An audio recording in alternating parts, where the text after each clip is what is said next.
Jax. Jax. Hey, what's up everybody? This is Marcos, and today I'll be showing you the settings I use when shooting outside without an ND filter. Now, ideally, when you want to use an ND filter, that way you can keep your shutter speed at around 1/50th if you're shooting at 24 frames per second.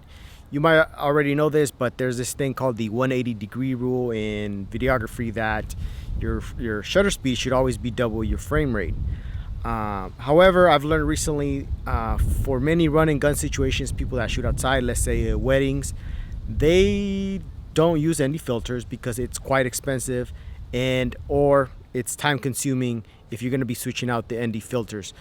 So most of the time what I've learned is that they break those rules. What they do is they crank up their shutter speed. And to me, I thought, well, no, that's not the way to go.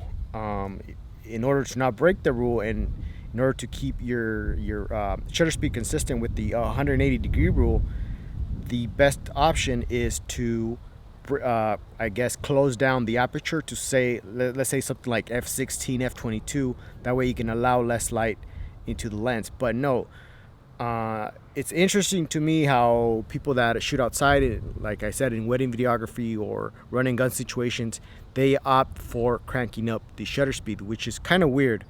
But I wanted to show you guys the difference, and I don't know, maybe you can or can't tell the difference, so that's what we're gonna take a look at today. So all this time I've been shooting at shutter speed 1/500th, 24 frames per second, in f-stop 5.6, ISO 100.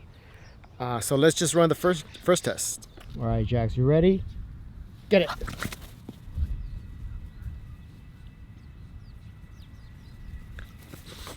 Get it, Jax.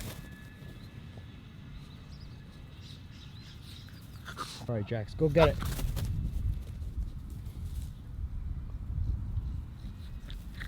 Again, get it.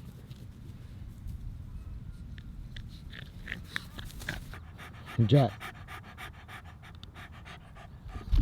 All right, so hopefully you didn't notice much of a difference. If it really matters, if that motion blur that we're so used to, because that's basically what the 180-degree rule is there for, is to get that normal motion blur. If it makes much of a difference, then maybe you should use an ND filter.